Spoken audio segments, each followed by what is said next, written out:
Hey friends, Cinema Recapped here. Today I will explain to you a 2015 American superhero comedy movie called American Hero. The movie starts with a man in a wheelchair called Lucille searching around New Orleans, peeking for a middle-aged man called Melvin. Nearby people admit that Melvin is a loser who should stop doing everything he has been doing. Lucille is being attended by a cameraman who wants to make a movie about Melvin. After a long search, the crippled man spots Melvin's shoe and ultimately finds Melvin sleeping on the street, acting like a homeless man. Turns out that Melvin has to attend court after his ex-wife, Doreen, filed a restraining order against him. They instantly rush home and Melvin dresses up. He practices several lines of the plea he has prepared before, but somehow it doesn't seem promising at all. After that, Melvin arrives at the courthouse and goes to the courtroom in confidence. A few moments later, he recovers to his buddy, but shows a very desperate face. He reveals that he is sentenced to a community service order and his wife, Doreen, has taken sole custody of their son, Rex. Melvin strategies her and scolds her, but she doesn't care and drives away with their son. Without remorse, he then goes to his friend's place and gets drunk there. Turns out that he is also an alcoholic and drug abuser. In the middle of the party, he is addressed by a college science teacher, Lucas, who has performed various medical checkups on Melvin since he has been possessing a weird telekinesis power, which allows him to move objects using only his mind. He discovers that there's a slight difference in Melvin's brain compared to a natural human's brain. Meanwhile, Luke tells the cameraman that while serving in Iraq he got hit by a sniper, which caused permanent damage on his leg, and he has to spend his entire life in a wheelchair. His wife left him and Melvin was the only person who let him stay with him and his mother. This shows that Melvin is entirely a kind-hearted man. Melvin, Luke, and a friend called Lyle to perform a street magic show to gain some money where Melvin magically organizes to lift Luke's wheelchair without landing a single finger on it, which amazes the nearby people. Back at home, Melvin's mom is aware of his son's ability as he sometimes accidentally lifts the furniture without him realizing that. He also likes to bother his sister with his telekinesis power. A neighbor of Melvin claims that he once helped her to repair her house with his power, but it seems like it's the only case when he helps people with his ability. He goes to a scrapyard to perform his power to the cameraman. The trio go to a drug dealer to spend all their money on drugs. The leader, Nathan, insults Luke and Melvin for no reason, but they ignore him and walk away with peace, rather of using his power for greater good. Melvin frequently uses his telekinesis ability to tease women and gets high again and again. The following day, he begins his first day doing community service with a teenager. During the break time, he performs a simple magic trick that amuses the teenager. He then brings the cameraman to his room where he briefly shows him his son's life journey.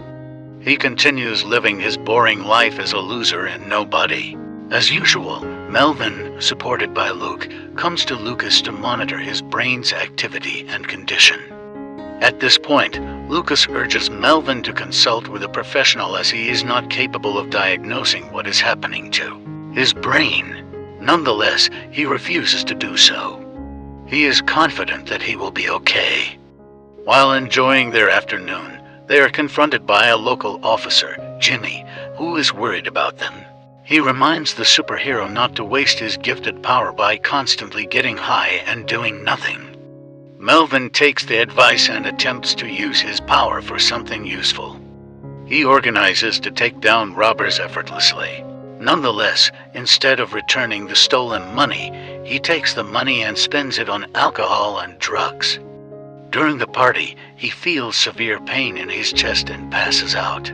He is brought to the hospital and luckily the doctor is still able to save his life. As soon as he regains his consciousness, the doctor tells him that he suffered a serious cardiac arrest and his heart stopped beating for numerous minutes.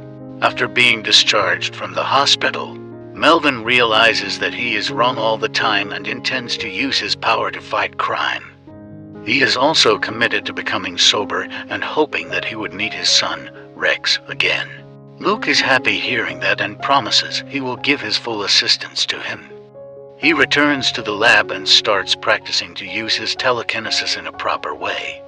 He tries to bend a fork and a stop sign without touching it. After a while, Melvin takes the practice into the next level as he organizes to solve a 3x3 Rubik's Cube with his mind. Melvin even goes to the gym to build endurance and strength. Luke also always presents beside him to motivate him to get better. He goes to the scrapyard and practices controlling heavy objects with his butt and hand.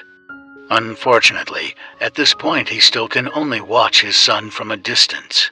After a sequel of exercises, Melvin does Luke a favor, assisting him to impress a hot girl called Yolanda. He performs a lifting bag magic trick, which shocks the woman, and she eventually gives her number to him, despite already having a boyfriend. In the evening, the gentlemen pay a visit to a friend's place where Melvin makes it clear that he has stopped drinking. His drunk companions surprisingly support Melvin after knowing the reason, that he wants to get clean for his son. The following day, Melvin silently follows Rex from behind and is enraged when he finds out that the drug dealers sell drugs to children. He can't wait any longer and confronts Jimmy, informing him that he is now ready to do some good for the community. The cop then approves his request. He returns to Lucas's lab and this time he organizes to move the stop sign, which almost hits Lucas. The teacher reminds him that he may need more practice. Without thinking about the consequences, Melvin confronts the drug dealers and urges them to meet with the leader, Nathan, personally. One of the thugs takes out his knife and throws it toward Melvin, but he effortlessly stops the knife and threatens them. Thereafter, he attends a family dinner where his sister introduces her boyfriend, Ryan, to her brother. As expected, Melvin scares the innocent man with his power. Ryan, who doesn't know about Melvin's power, leaves the house in fear. Unexpectedly, he is informed that Lucille was shot by Nathan in retaliation. He shortly heads over to the hospital where Lucille and the others are highly disappointed with Melvin's reckless action and tell him to leave the room. After his one and only supporter is not willing to meet him again, Melvin abandons his intention to get clean and start drinking again. Jimmy strategies him in a pub to remind him about his objective, but Melvin doesn't care. Later that night, he stops by Lucille's house and apologizes to him. Nonetheless, he forbids him to get into the house after realizing that Melvin is drunk. A desperate sadness envelops Melvin, and he decides to go crazy again at his friend's place, partying all night with girls. In the sunrise, Melvin and his friends are attacked by Nathan and the gang. Luckily, Melvin reacts on time and manages to block all the upcoming bullets. Thereafter, he feels the pain again in the chest and meets Lucas. The teacher concludes that the more he uses his ability, the more it will be hurting him. When he urges the superhuman to see a specialist, unexpectedly Lucille shows up and reconciles with Melvin. He pays a visit to Rex's school, realizing that he must become a good man if he wants to meet Rex in person again. He then resumes his training in the scrapyard and eventually gains full control over his ability. After gaining his confidence back, he comes to Jimmy, informing him that he is going to launch a surprise attack on Nathan's place. While on his way, he spots the crooks robbing a store and pulls over to give them some lessons. Melvin ultimately arrives at Nathan's hideout and starts wreaking havoc there. He effortlessly blocks all the bullets and single-handedly eliminates all Nathan's henchmen with his telekinesis power. He chases after a thug who tries to escape to the building and tears down the entire building. After getting his vengeance, Melvin brings Lucille back to the scrapyard where he surprises his friend with a new premium wheelchair. Lucille tests driving to his new vehicle in happiness while Melvin disassembles the old wheelchair. At the climax of the film, Melvin approaches his ex-wife and requests to see Rex. She initially refuses, but after he shows her the proof that he helps with his child support, Doreen then reluctantly approves. Melvin dresses up and eventually gets the chance to ride his son home. And the end. If you are a lover of similar content like this, take a look at my various videos, and if you love it, please burst the like button and make sure you subscribe to the channel and smash the notification horn. Take sight of you in the next video.